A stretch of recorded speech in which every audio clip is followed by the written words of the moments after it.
स्वस्ति समेभ्यः। नैषधीय चरित प्रथम सर्ग का 36 पद्य हो गए थे और ये आगे जो पद्य है इसका प्रकरण चल रहा था कि दमयंती, इसके पूर्व पद्य में, ताकि उससे सभी प्रसंग से जुड़ पाएं, पूर्व पद्य में दमयंती अपने पिता के पास राजदरबार में बैठती तो नल का नाम सुनती जब चारण लोग आकर गुणगान करते, फिर वह कभी चित्र बनाती कलाकार से या चित्रकार से, तो उसमें भी कामदेव के स्थान पर नल का चित्र बनवाती। बनना मतलब कि उतना सौंदर्य उस दृष्टि से।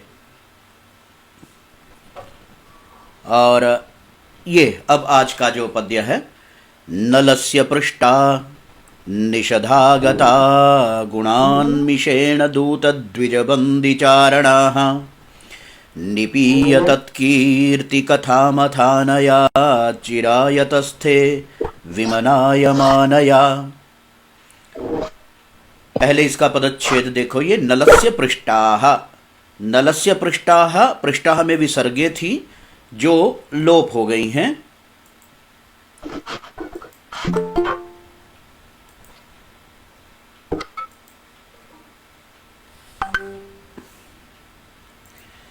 नलस्य पृष्ठा निषध आगता इति निषधागताः गुणान् मिषेण दूतद्विजबन्दिचारणाः निपीय तत्कीर्ति कथामथानया। ये देखो, तत्कीर्ति कथाम द्वितीया एकवचनम, फिर अथ, फिर अनया, पदच्छेद में स्पष्ट हो गया। निपीय तत्कीर्ति कथाम अथानया चिरायतस्थे विमनायमानया। विमनायमानया इति एकं पदं, तृतीया एकवचनान्तं।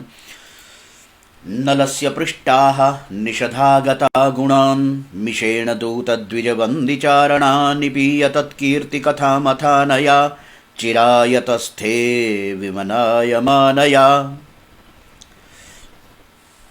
नलस्य पृष्ठाः, नल के बारे में, गुणान पृष्ठा, नलस्य गुणान पृष्ठाः, नलस्य, नल के गुणों के बारे में, गुणान मतलब गुणों के संदर्भ में, नलस्य गुणान। ये देखो, अभी हम जिस जिस पद को उठाकर सामने जोड़ रहे हैं उसी से अन्वय बनेगा। गुणान पृष्ठाः, उन गुणों के बारे में, पृष्ठाः मैंने पूछे गए, पूछे जाने पर। किनको पूछा गया? दूत अथवा जो द्विज, बंदीगण, बंदी मतलब ये कैदी वाला बंदी नहीं है, वंदना करने वाले जो चारण लोग होते हैं ना, घूमते फिरते, घुमक्कड़ जाति के जो हैं, तो या तो कोई दूत के माध्यम से या फिर कोई ब्राह्मण द्विज इत्यादि वहाँ से आए, या फिर बंदी चारण लोग जब, भाट चारण जब आते तो कहाँ से? निषध आगता, ये पंचमी का समास है। निषधाद, निषध राज्य से, निषदात, निषद प्रदेशात, देशात आगताः, जो निषद देश से आए हुए दूत द्विज बंदी और चारणों को नलस्य गुणान पृष्ठाः, कहता है नलस्य गुणान, नल के गुणों के बारे में पृष्ठाः, पूछे जाने पर, जब वो पूछती, कहता है मिषेण, गुणान मिषेण, मिषेण मतलब बहाने से। अगर प्रसंग नहीं भी होता था तो किसी ना किसी बहाने से, कोई कल्पित अथवा इधर की परिस्थिति के मुताबिक अनुसार वह पूछती। किनको पूछती? वह पूछा जाता किनको? दूत द्विजबंदिचारणाः। किस, कैसे पूछती? बहाने से कि व्यवस्था कैसी है। व्यवस्था कहने का मतलब कि उनकी सैन्य शक्ति कैसी है, हमारे राज्य के साथ उनका कोई संदर्भ जोड़ते हुए, तो मिषेण, किसी ना किसी बहाने से, कोई ना कोई एक्सक्यूज जोड़ते हुए, मिषेण। मिष व्यपदेश को बोलते हैं। पहली दो पंक्तियां बिल्कुल स्पष्ट हो गई हैं। कैसे देखो, दूत द्विजबंदी चारणाः, दूत, राजदूत इत्यादि जो, या दूत कोई आते वहां पर संदेश लेकर, जो कहाँ से आते? निषद आगता। इसी प्रकार ब्राह्मण भी आते जाते रहते हैं, तो बंदिनः, और जो बंदी चारण लोग, भाट इधर उधर जो घूम घूम कर जानकारी इकट्ठी करते हैं और सूचना संकेत आदि देने के लिए, दूत द्विजबंदी चारणाः। कुतः आगता? निषधागता, निषद प्रदेश से आए हुए। कहते हैं उनको क्या किया जाता, मिषेण पृष्ठा, बहाने से, बहाने का मतलब वस्तुतः तथा प्रसंग नास्ति चेत अपि तथापि ते पृष्ठाः तान् पृच्छति स्म दमयन्ती, अथवा केनापि व्यपदेशेन प्रश्नं कारयति स्म, उनसे पूछवाती थी या पूछती थी। तो वे जब पूछे जाने पर नलस्य पृष्ठाः, उनको कहती कि नल कैसा है, उनके गुणों के बारे में। यहाँ गुण शब्द उसके सभी व्यापक परिधि में आ जाएगा, चाहे उसका वैदुष्य है, चाहे उसका रूप है, चाहे पराक्रम है, चाहे उसकी सैन्य शक्ति है, इत्यादि जो सभी संदर्भ। तो दो पंक्तियां बिल्कुल क्लियर है। तो फिर क्या होता है उसके बाद देखो, तत्कीर्ति कथाम, तत् मैंने तस्य, ये तस्य संदर्भ से किससे जुड़ जाएगा, नलस्य से। नलस्य कीर्ति कथा, कीर्ति कथा गुणगानम, कीर्ति गुणगान, गुण कीर्तनम, उसकी कीर्ति यश की कथा को सुनते हुए, यश उसकी प्रतिष्ठा, उसकी प्रसिद्धि, उसका जितना सम्मान और सारा उसका गुणगान जो फैला हुआ है, कीर्ति प्रसारम यशः प्रसार, उसकी कथा को, कथा इत्युक्ते वृत्तांतम सर्वमपि वृत्तजातम। अथ निपीय मैंने पीकर, यहाँ ये देखो पीने का अभिप्राय समझ में आ चुका होगा। जैसे कानों से पीने का मतलब बड़े ध्यान से सुनना, और आंखों से पीने का मतलब बड़े ध्यान से देखना। तो निपीय एक लाक्षणिक शब्द के रूप में प्रयोग हुआ है। तो तत्कीर्ति, तत्कीर्ति इत्युक्ते नलस्य कीर्ति कथाम, कीर्ति कथा को निपीय मैंने पीकर, अथ मैंने इसके बाद, ये अथ अन्वय में जोड़ेंगे तो यहाँ वाक्य में पहले आ जाएगा। अनया, अनया मैंने इसके द्वारा, किसके द्वारा, दमयंत्या, दमयंती के द्वारा, चिराय तस्थे, चिराय बड़ी देर तक, तस्थे मैंने वो रहती, क्या रहती, विमनाय, विमनाय मैंने होते विमनस्क, विमनस्क मैंने अन्य मनस्क, यानी कि व्याकुल, उनका उसका चित्त बेचैन हो जाता, यानी कि वो बड़ा जैसे होता है खो जाती। ये विमनाय उस बेचैनी के अर्थ में जैसे खो जाना कहीं पर। विपूर्वक मन से ये निजंत उसमें नाम धातु बनाकर विमनाय शब्द, विमनायते, विमनायेते, और शानच प्रत्यय लगकर बनता है विमनायमान, जैसे लभमान, सेवमान। तो विमनायमान, और स्त्रीलिंग में विमनायमाना, लता, लते, लता, और तृतीया एक वचन में लतया की भांति विमनायमानया। तो अनया, अनया इत्युक्ते दमयंत्या, अथ अनया दमयंती के द्वारा, तत्कीर्ति कथाम निपीय, उसकी कीर्ति कथा को पीकर, निपीय मैंने पीकर, बड़े ध्यान से सुनती। सुनती कहाँ से, क्योंकि अभी अभी उसने कहा किसी ना किसी बहाने से दूत द्विज बंदी चारणों को वो कहती कि नल कैसे हैं, उनका पराक्रम इत्यादि बहुत सारे जितने भी गुणों के बारे में पूछती। और जब वो उसके बारे में बताना शुरू करते तो उनकी कीर्ति, नल की कीर्ति कथा को सुनकर वो बड़ी देर तक खो जाया करती थी, विमनस्क हो जाती थी, उसी ओर खिंच जाती थी। कश्चिदन्यः आगतः शुभम आगतः। तो ये इस प्रकार विमनाय मानया, विमन अन्य मनस्क हो जाती थी। चिराय मैंने चिरकाल पर्यंतम, चिरकालम यावद, तस्थे हो जाती थी। स्था धातु है, लिट लकार में बना है तस्थे, विमनाय मानया, और ये लिट लकार में भी उसमें भाववाच्य में बनेगा। अभी उसकी चर्चा करेंगे, अभी हम अन्वय तक गए नहीं हैं, फिर भी अर्थ स्पष्ट हो चुका है। देखो यहीं से पदों को, मिषेण नलस्य गुणान निषधागता दूत द्विजबंदी चारणाः, मिषेण नलस्य गुणान पृष्ठाः, नल के गुणों के बारे में वो पूछे जाते कि नल के कैसे कैसे गुण हैं। फिर वे जब कहना शुरू करते, इस श्लोक में ऐसा अर्थ नहीं है, किंतु निश्चित है जब वो पूछते तो उसके बाद कीर्ति कथा के सुनने के बीच का भाग क्या होगा कि जब वो कहना शुरू करते तो निपीय तत्कीर्ति कथाम, उसकी कीर्ति कथा को सुनकर, पीकर, पीकर का अभिप्राय बड़े ध्यान पूर्वक मनोयोग से सुनते हुए, अथ अनया चिराय तस्थे विमनायमानया, बड़ी देर तक वो विमनायमान हो जाती थी, विमनस्क हो जाती थी, खो जाती थी, उसी में ही लीन रहती थी बहुत बड़ी देर तक। जब अर्थ समझ में आ गया तो अन्वय देखो कैसे बनता है ये, कि निषधागताः दूत द्विज, ये यहां पर लेंगे हम, दूत द्विजबंदी चारणाः, इतने हिस्से को हम यहां से उठाते हैं। निषधागताः दूत द्विजबंदी चारणाः,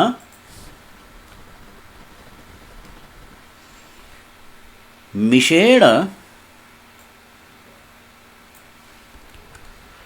बहाने से, किसी ना किसी बहाने से वो पूछती। तो मिषेण नलस्य गुणान पृष्टा,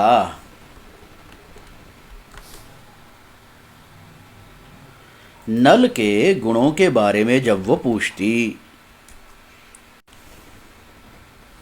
ये देखो, निषधागता दूत द्विजबंदीचारणा पृष्ठा, पूछे जाते, पूछे गए मतलब वो पूछा करती, पूछती। किसको पूछती? गुणान पृष्ठा। ये द्विकर्मक धातु है, इसलिए गुणान में द्वितीय आई है भाव कर्मवाच्य होने पर भी। किसके गुणों के बारे में पूछती वो? नलस्य गुणान पृष्ठा के पृष्ठा में बहुवचन किस लिए आया? दूत द्विजबंदी चारणा, प्रथमा बहुवचन में देखो ये पड़ा है। और वे दूत द्विजबंदी चारण कहाँ से आने वाले? निषधात आगता, निषद पंचमी का यहाँ पर प्रसंग से निषधागता। ये एक वाक्य का हिस्सा बन गया, वाक्यांश एक समाप्त हुआ। फिर निपीय तत्कीर्ति कथाम अथ, अथ ये अथ क्योंकि वाक्य का प्रारंभ है, जो वाक्यांश दूसरा है, तो अथ तत्कीर्ति कथाम निपीय, उसकी कीर्ति कथा को, अथ कीर्ति कथाम ओम निपीय अनया चिराय विमनायमानया तस्थे, बड़ी देर तक विमनायमानया तस्थे रहती। ये हमारा अन्वय तैयार हो चुका है, देखो। श्री राम। निषधागता दूत द्विजबंदीचारणाः मिषेण नलस्य गुणान् पृष्टाः, मिषेण इति व्यपदेशेन, बहाने से। अथ फिर तदनंतरम तत्कीर्ति कथाम निपीय, उसकी नल की, तत् इत्युक्ते तस्य नलस्य कीर्ति कथाम, गुण कीर्ति, यशः कथाम, यशोवृत्तम, प्रसिद्धिम निपीय ध्यानपूर्वकं श्रुत्वा सम्यग अवदधति, ध्यान देते हुए। अनया, अनया दमयंत्या, दमयंती शब्द का तृतीया में इसमें जोड़ दोगे, ये सर्वनाम उसी के लिए आया है। अनया चिराय, चिरकाल पर्यंतम, बड़ी देर तक वो विमनायमानया तस्थे, विमनायमान रहती थी, विमनायमान विमनस्क रहती थी, खो जाती थी उसके ख्यालों में, बड़ी खोई खोई सी की, जो उसकी जैसे कीर्ति करता सुनती। तो यहाँ विमनायमान हो जाना में उसकी मन की उत्सुकता, उसके मन की व्याकुलता, नल के प्रति बहुत ही प्रबल आकर्षण, इन सभी भावों का अभिव्यंजन हो रहा है, अभिव्यक्त हो रहे हैं वे भाव। कवि ने सीधे सीधे वाच्य रूप में तो प्रयोग कर दिया, या विमनायमानया तस्थे, वो अन्य मनस्क हो जाती थी। तो यहाँ खो जाने से जो अंदर बहुत सारे तात्पर्य व्यंग्य रूप में जो निकल रहे हैं वो वही है। तत्कीर्ति कथाम निपीय अनया तेन नलम प्रति महदाकर्षणम महत् प्रेम बीजम तत्र प्रारब्धम प्रस्फुटितमिति व्यंग्यार्थः। तो अर्थ बिल्कुल स्पष्ट हो चुका है। निषधागता, अब थोड़ा सा इनको वर्णन कर लेते हैं। निषधागता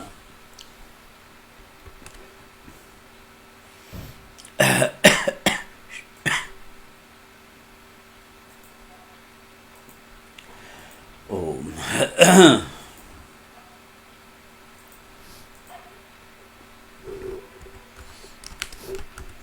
निषधात, ये गलत लिखा गया,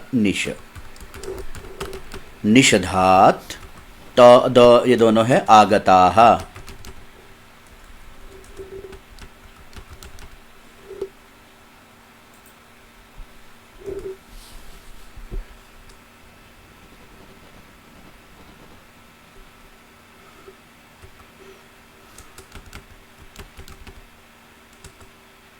आगताः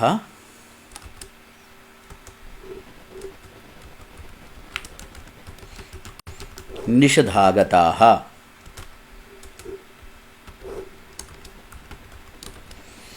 पंचमी तत्पुरुषः। पंचमी तत्पुरुष, ये देखो पंचमी आ गई ना, निषधात विग्रह करने पर तो पंचमी तत्पुरुष हो गया। और दूसरा शब्द हम यहाँ से लेंगे दूत द्विजवंदी चारणाः, ये द्वंद्व बन गया है, दूताश्च द्विजाश्च वंदिनः चारणाश्च या वंदिनश्च चारणाश्च इति, तो दूत द्विज तो ये बिल्कुल सामान्य है, द्वंद्व बच जाएगा, जैसे राम श्याम गोपालाः तथैव। मिषेण इति तृतीया एकवचनम, मिषेण इति व्यपदेशेन नलस्य गुणान् पृष्टाः, नल के गुणों के बारे में जब पूछे जाते, पृष्ठ, ये इसको भी हम देख लेते हैं। मूल धातु होती है प्रच्छ, जब ये प्रवृत्त होता चलना लटादी लकारों में, निश्चित लकार जो होते हैं सार्वधातुक आदि, तो उनमें ये इसमें री हो जाता है, संप्रसारण होकर पृच्छ, इस तरह से इसके रूप चलने शुरू होते हैं, पृच्छति पृच्छतः पृच्छन्ति। अब इसके अंदर ये जब कत प्रत्यय जुड़ा तो कत प्रत्यय जुड़ने के बाद रूप बनता है पृष्ठ। पृष्ठाः बहुवचन में रूप बनेगा, पुल्लिंग, उसमें दूत द्विजवंदी चारणाः के कारण।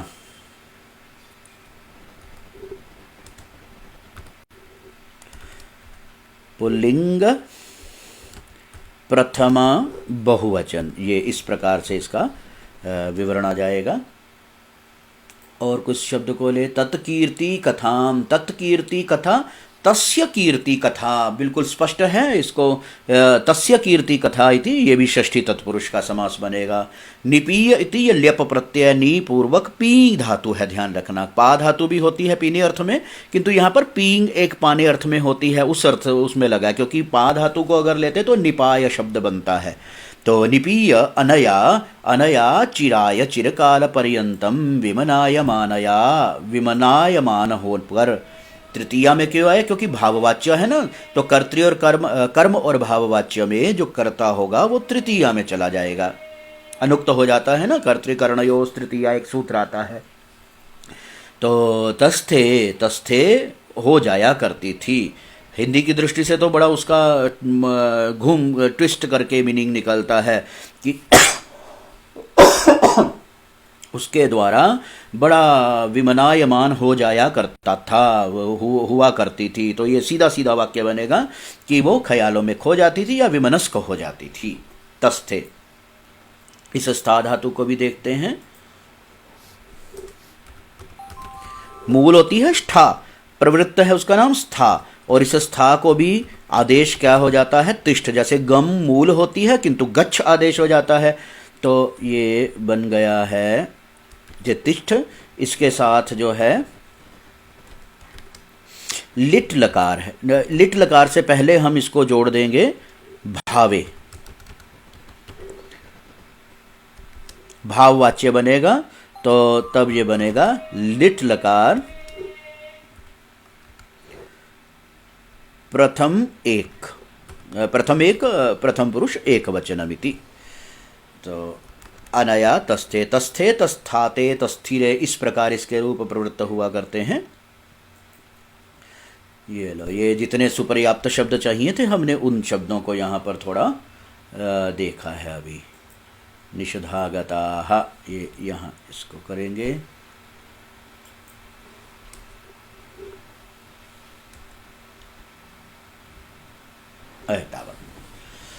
और इसमें जो है अलंकार हेतु और वाक्य पदार्थत्व, ये बिल्कुल सामान्य रूप से, स्फुट रूप से तो नहीं किंतु सामान्य, क्योंकि उसके विमनायमान होने में कारण क्या दे दिया, कारण पदार्थ क्या है वहाँ पर, तत्कीर्ति कथाम निपीय, उसकी कीर्ति कथा का पान करके, कीर्ति कथा का पान करना उसके विमनायमान होने में कारण है।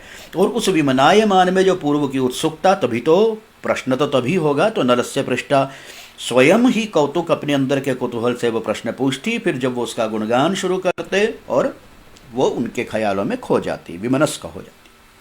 तावदेव। तो काव्यलिंगमिति इति वंशस्थ इत स्पष्टमेव वन्यन्। इससे आगे पद्य देखते हैं। प्रियं प्रियां च त्रिजगज्जयी श्रियौ लिखाधिलीला गृहभित्तिकावपि इति स्म साकारुवरेण लेखितं नलस्य च स्वस्य च सख्यमीक्षते। श्लोक से पहले पूरा भाव अर्थ दिमाग में एक उसका पूरा आधार, पहले उसकी छवि देखो। दमयंती चित्रकार या कलाकार शिल्पकार को क्या बोलती कि तुम जो इस कैनवास पर गृह भित्ति, जो घर की दीवार की भित्ति या उसके ऊपर जो कैनवास या कुछ पोस्टर जो बनाना होता था, घर की भित्ति या दीवार के ऊपर जो चित्र बनाना होता था, कि तुम इस लीला गृह मतलब जो एक आमोद प्रमोद के लिए एक कक्ष तैयार किया होता था, आमोद प्रमोद कक्ष प्रकोष्ठ में, उसकी दीवार पर वो चित्रकार को कहती कि एक चित्र बनाओ। कहते क्या हो चित्र? प्रियम और प्रिया को एक जोड़ा, मतलब कि प्रेमी प्रेमिका का एक जोड़ा तुम वहां पर बनाओ। लिखो, लिखने का अभिप्राय यहाँ पर रचना करो, टू ड्रा। वहां पर एक पेंटिंग बनाओ जो है। प्रियम प्रियाम च लिख, ये अभी हमने कुछ भी नहीं, पदच्छेद भी नहीं किया, पहले भाव समझ लो। दमयंती कहती कि तुम इस लीला गृह की दीवार पर एक प्रेमी जोड़े को बनाओ, प्रेमी प्रेमिका को बनाओ। और वो कैसे होनी चाहिए? त्रिजगत जयी श्रिय, तीनों लोकों की जीतने वाली, जिनकी श्री मेरे सौंदर्य लक्ष्मी है, यानी कि जिनकी शोभा जो जो तीनों लोकों में सबसे ज़्यादा सुंदर हूँ, ऐसे किसी प्रेमी प्रेमिका को बनाओ। इति स्मसा, जब वो ऐसा उसको कहती तो वो चित्रकार या जो शिल्पकार कलाकार क्या करता? नलस्य च स्वस्य च, उस वो देखती कि सामने उसने किसका चित्र बना दिया, एक दमयंती का बनाया और एक नल का बना दिया। तो इस प्रकार को वहां वो देखती थी। अभिप्राय बिल्कुल स्पष्ट हो गया कि संसार में सबसे सुंदर जो है नल और दमयंती थे। ये तो इस श्लोक का भाव। प्रियं प्रियां च त्रिजगज्जयि श्रियौ लिखाधिलीला गृहभित्तिकावपि इति स्मसा कारुवरेण लेखितं नलस्य च स्वस्य च सख्यमीक्षते। पदच्छेद देखो।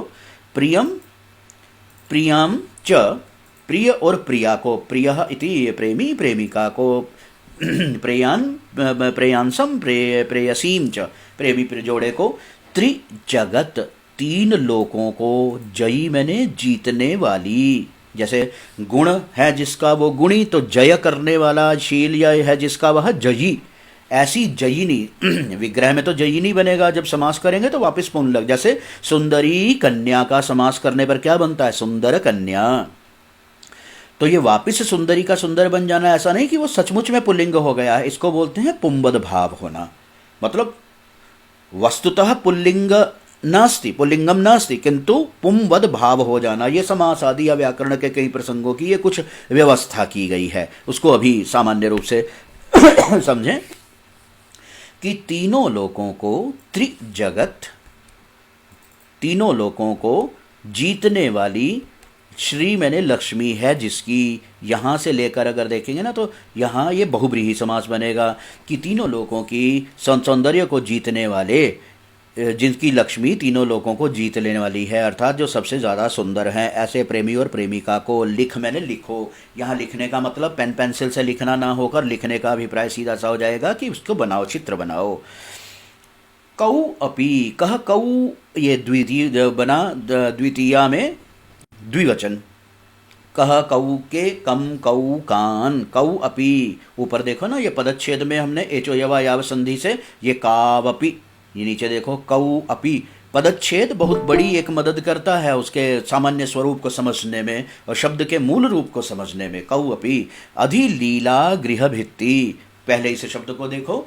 लीला गृह बोलते हैं आमोद प्रमोद इत्यादि के लिए जो कक्ष तैयार हो, गृह इति प्रकोष्ठ भवन इत्यादि जो होगा, उस घर की भित्ति बोलते हैं दीवार को, कुड्य इत्यादि जो होती है। और यहाँ भित्ति शब्द को भी केवल हम उसी के दीवार न लेकर एक कैनवास या एक पट ले सकते हैं जिस आधार के ऊपर चित्र बनाया जाता है, फ्रेमिंग वाला या कुछ भी कह सकते हैं। और भित्ति तो स्पष्ट है ही, तो अधिलीला गृह भित्ति, और ये समास इसमें अव्ययी भाव हो चुका है। जैसे कक्षायाम इस सप्तमी को बताने के लिए अधिकक्षम, गंगायाम इति अधिगंगम, ठीक उसी प्रकार हरौ अधिहरि, ये तो बड़ा प्रसिद्ध उदाहरण सबका सुना होगा। और इसी प्रकार लीला गृह की भित्तौ, भित्ति में, भित्ति पर, तो लीला गृह भित्तौ, इसका जब अव्ययी भाव समास बना तो अधि उसमें जुड़ गया और नपुंसक लिंग में ये प्रयोग होता है, इसीलिए कोई विसर्ग इत्यादि या कोई अन्य प्रयोग इसमें नहीं किया गया। तो अधि लीला गृह भित्ति, सप्तमी का अर्थ इसमें निकलेगा।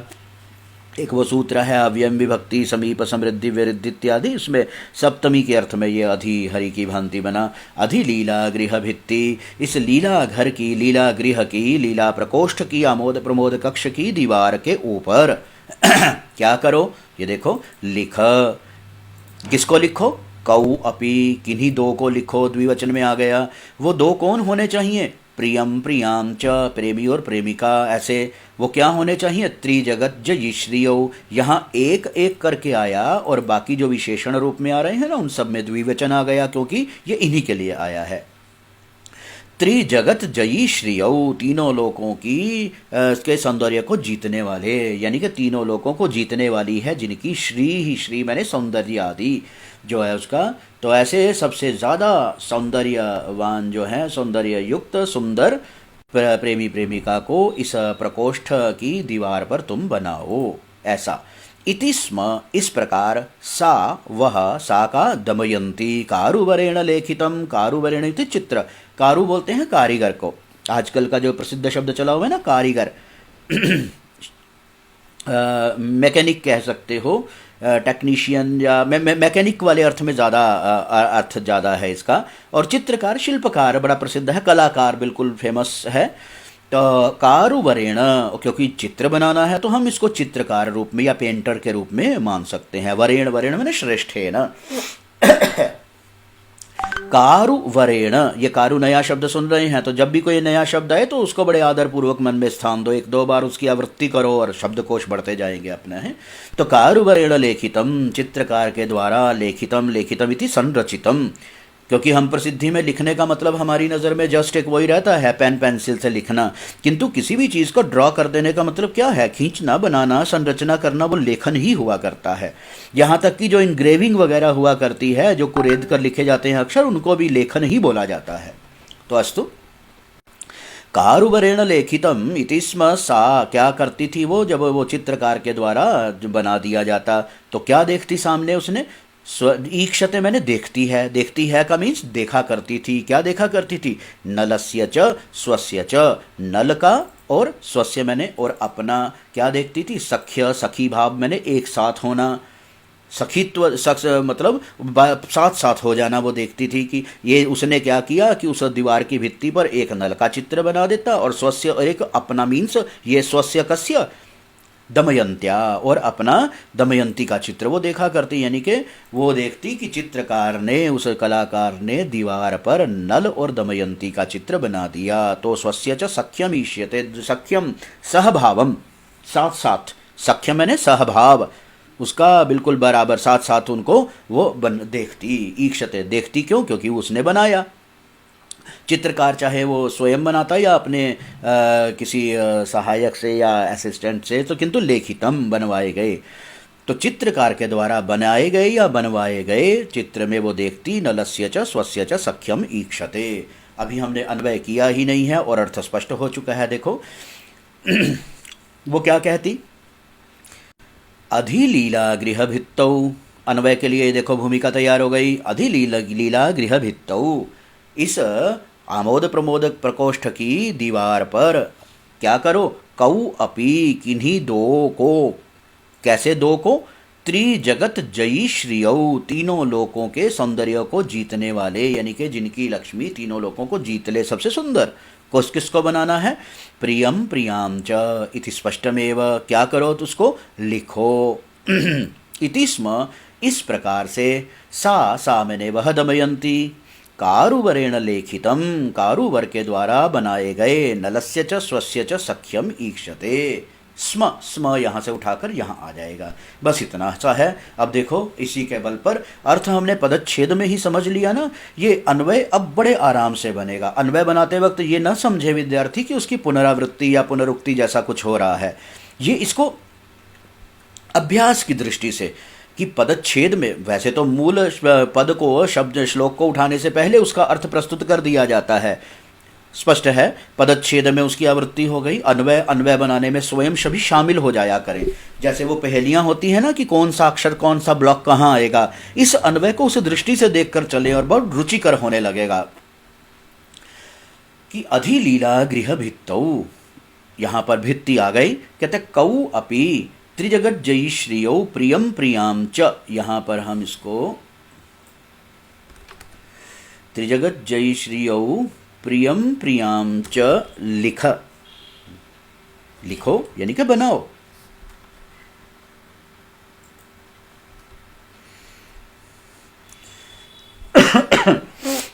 ओम, ये हम उठाएंगे इस पद को, इतने हिस्से को, और यहां रखेंगे।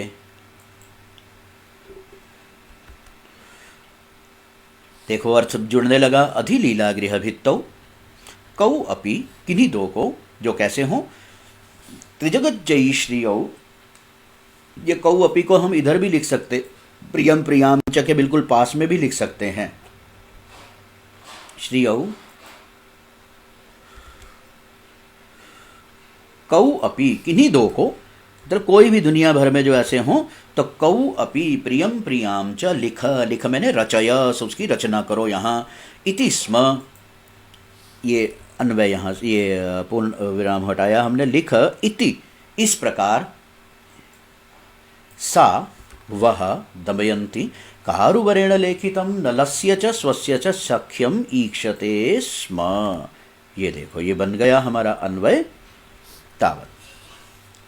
अधिलीला गृह, अर्थ अब इसमें रिपीट करने की जरूरत नहीं है। अधिलीला गृह वृत्तौ त्रिजगत जयी श्रियौ कौ अपि प्रियम प्रियाम च लिख इति सा कारुवरेण लेखितम नलस्य च स्वस्य च सख्यम ईक्षते स्म। इसमें बाकी बिल्कुल स्पष्ट शब्द हैं। इन दोनों शब्दों को देखो, अधिलीला गृह भित्तौ, ये दो शब्दों को करके हम आज का ये व्याख्यान यहीं पर अभी करेंगे। दो पद्य जो है अभी, इसको ये अव्ययी भाव है।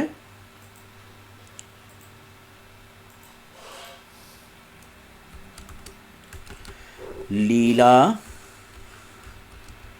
गृह भित्तौ, ये सप्तमी में बन गया। इति अधिलीला गृह भित्ति, अत्र अव्ययी भाव।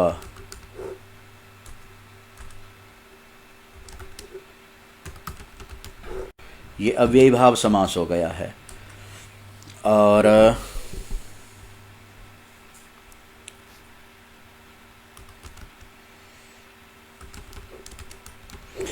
त्रयाणाम जगताम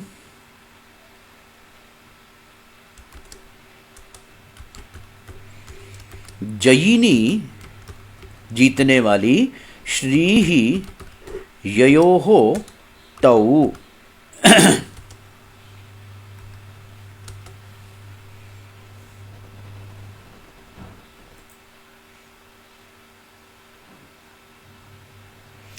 त्रिजगत जयी श्रियौ। हम इस पूरे मूल शब्द को ही ले लेते हैं।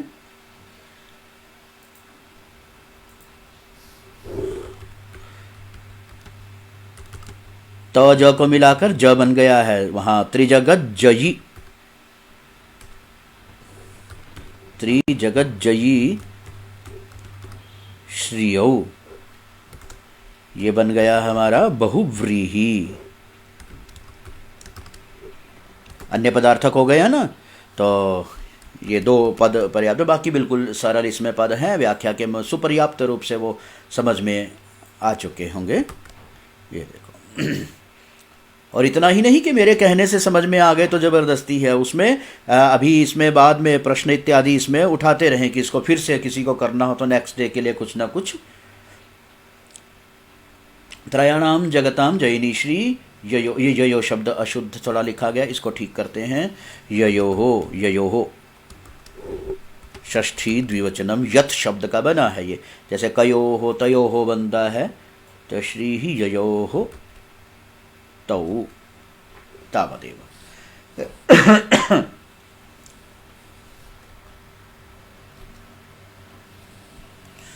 तो बहुव्रीहि एतावन् मात्रम, और पर्यायोक्त अलंकार है, तो क्योंकि यहाँ पर बता दिया ना कि सबसे ज़्यादा सुंदर वे दो ही थे, तो जब व्यंग्य को एक सीधे सीधे वाच्य की तरह प्रस्तुत कर दिया जाए, सीधे अर्थ की तरह, वो वस्तुतः वाच्य नहीं होता है।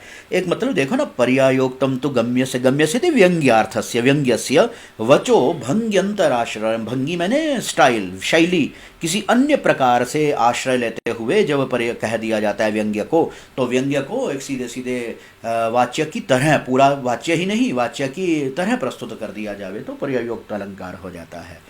अन्यत् सर्वं स्पष्टमेव। अद्य तावद् पद्यद्वयात्मकं व्याख्यानमिदं पर्याप्तमस्तु। शुभमस्तु सर्वेषाम्।